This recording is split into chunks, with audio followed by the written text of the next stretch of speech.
कैसे हो? हम अच्छे हैं जी। अच्छा, आपने किनके बारे में कहानी सुनी थी? हमें राजमाता अहिल्याबाई होलकर की कहानी सुनी है। अच्छा, आपको उनके बारे में किसने बताया? हमारे टीचर हैं। ओह, आप कौन से स्कूल में पढ़ते हो? ब्राह्मण होलकर में। अच्छा, बहुत अच्छा स्कूल है ना? हाँ। आओ, मैं तुम्हें सुनाता हूँ। The year is 1790. The Maratha Empire has a major role, but internal politics and the growing shadow of the British is weakening it. In the heart of the Malwa, the kingdom of Indore, ruled for nearly 3 decades by Rajmata Ahilyabai Holkar, is an oasis of peace and prosperity. She is now in her 60s, and her reign is not defined by conquerors, but rather by compassion, justice, and faith. She was not born in a palace, neither did she wear a crown of gold, and yet today, centuries later, India still bows to her name. Lokmata Ahilyabai Holkar ki जय। लोकमाता अहिल्याबाई होलकर की जय।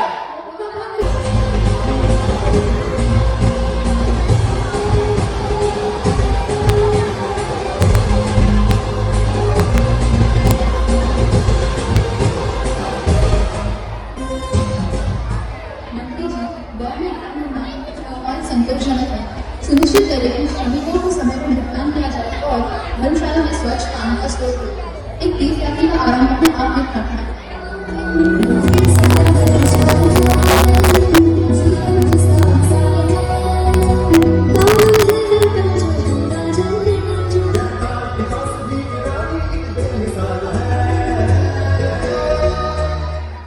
जैसे आपकी आज्ञा राजा, धन पहले ही भेजा जा चुका है। हमारे पास याचिकाकर्ता प्रतीक्षा कर रहे हैं। पहले एक किसान है गंगाराम। उठो गंगाराम, निर्भय होकर बोलो। तुम्हारी रानी तुम्हारी माँ भी है। तुम्हें क्या कष्ट है? मुझे क्षमा करें राजमाता, मेरे घर में एक समस्या है। पिछले साल मृत्यु में जमीन का सूखा कर निर्माण नहीं हुई, जबकि नर्मदा ने हमें अच्छी वर्षा का आशीर्वाद दिया था। हम साधारण किसान हैं, उन्हें आंतरिक कर नहीं दे सकते। तो जबरन मछली है। मुझे आगे भी राजमाता, मैं एक छोटी टुकड़ी के साथ जाकर जमींदार को यही याद दिलाऊंगा कि उसकी वफादारी कहाँ होनी चाहिए। धैर्य रखो जी। एक तलवार एक दिन के लिए समस्या का समाधान करती है, लेकिन विवेक इसे जिंदगी के लिए हल करता है। राज्य का खजाना अपने लोग की समृद्धि से भरता है, उनकी गरीबी से नहीं। मेरे राज्य में सूखा कर जैसी कोई चीज नहीं है। मंत्री जी, तुरंत एक शाही फरमान भेजिए। इस अवैध कर को रद्द करें। इसके अलावा इस जमींदार के पिछले 1 साल के खातों की जांच के लिए एक लेखा परीक्षण होगी। यदि उसने मेरे बच्चों से चोरी की है तो वो हर एक सिक्का चुकाएगा और उसकी पदवी छीन ली जाएगी। गंगाराम अपने गाँव लौट जाओ। अब अपने बोलने देवी है राजमाता।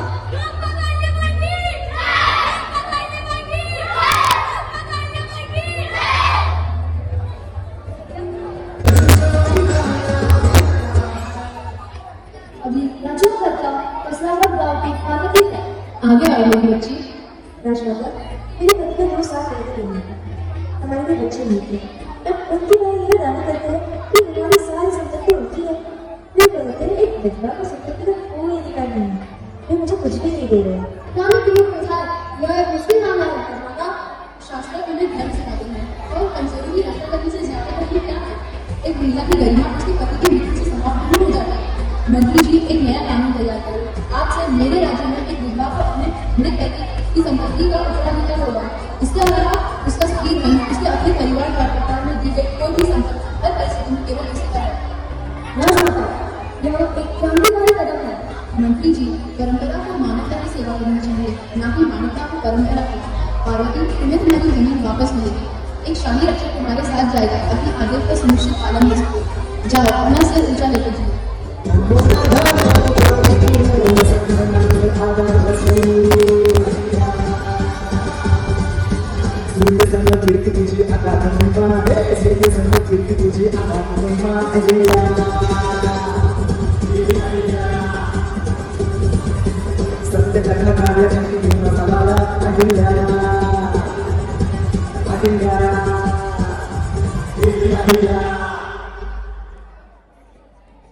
A new law, a new order, spread throughout the kingdom. The slogan whispered in homes, providing strength to the voiceless. A woman's order is Ahilya's identity.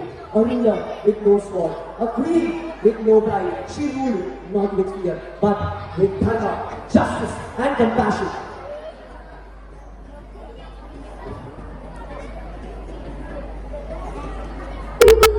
इसी की तलवार से तेज है और क्या? लेकिन ये सुधार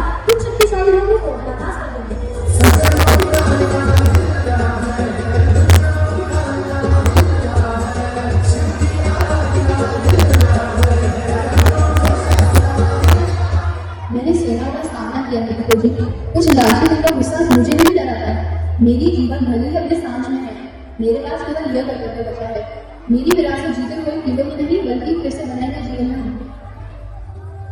यह सब एक ही है टिको जी, एक विधवा की रक्षा करने वाला पानी, एक तीर्थ यात्री के लिए पानी। ये सब भगवान शिव से मेरी प्रार्थना है, ये सब मेरी सेवा है।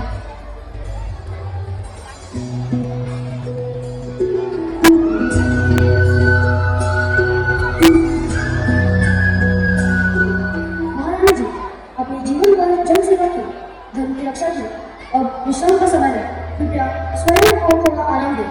राज्य सेवा और धन सेवा में विश्राम कहा, जब तक शरीर साथ दे रहा है मैं इसे प्रभु की भक्ति में लगाना चाहती हूँ। रानी जी, एक संदेश यहाँ काशी से आया है। अपनी क्रिया के प्रति ठिकाना आपकी शरण जाता है। उसे तुरंत भीतर लाया जाए। महारानी, बाबा विश्वनाथ का मंदिर वर्षों से अपेक्षित पड़ा है।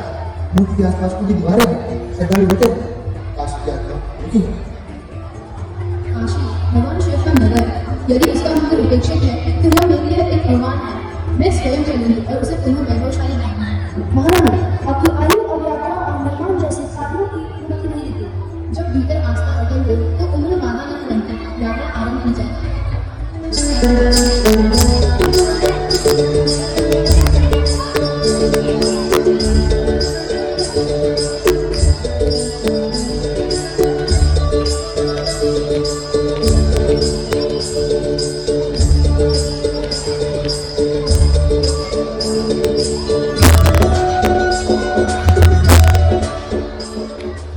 महारानी, आपका आगमन सिद्धांत के लिए उड़ान काशी आपको सदियों तक स्मरण रखेगी। मैं केवल प्रभु की सेविका हूँ, मुझे एक योग्य वास्तुकार चाहिए जो श्रद्धा से इस मंदिर का पुनर्निर्माण कर सके। महारानी, मैंने प्राचीन शास्त्रों और स्थापत्य विद्या के अनुसार मंदिर का प्रारूप तैयार किया है। पत्थर वही लाए जाएंगे जो काशी की आत्मा को स्पर्श कर सके। शिव भी पूजा का रूप होता है। इस मंदिर में सिर्फ ईंट पत्थर नहीं जुड़ेंगे, बल्कि श्रद्धा, प्रेम और आशा भी जुड़ते जाएंगे। अपने साक्षात वह अन्नपूर्णा का तेज है। महारानी, मंदिर पूर्ण का अंतिम वाण है।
Pastor in 1795. She don't believe he had grand palaces for herself, but rather thousands of temples, wells, ghats and roads for her people. She is not remembered as a conqueror, but as a saintly ruler of a lofty queen whose righteousness reign became a benchmark for governance across India. In her 60s, Ahilya wrote and rebuilt a great Kashi Vishwanath temple. She said that any person of any caste, class, rich or poor must be welcomed with open and equal hands freely. She sent scholars and architects and commanded them that the morning sunlight must touch the shivling every day. Even the British wrote of her. They said that her state is the most peaceful of all in Hindustan. And the people, they didn't fear her, they loved her. In fact, when she passed away, they said she was not our queen, she was our Lord Mata, mother of our people. They didn't say that she ruled them, they said she served them. This is her story, this is her service, and this is her legacy. Thank you.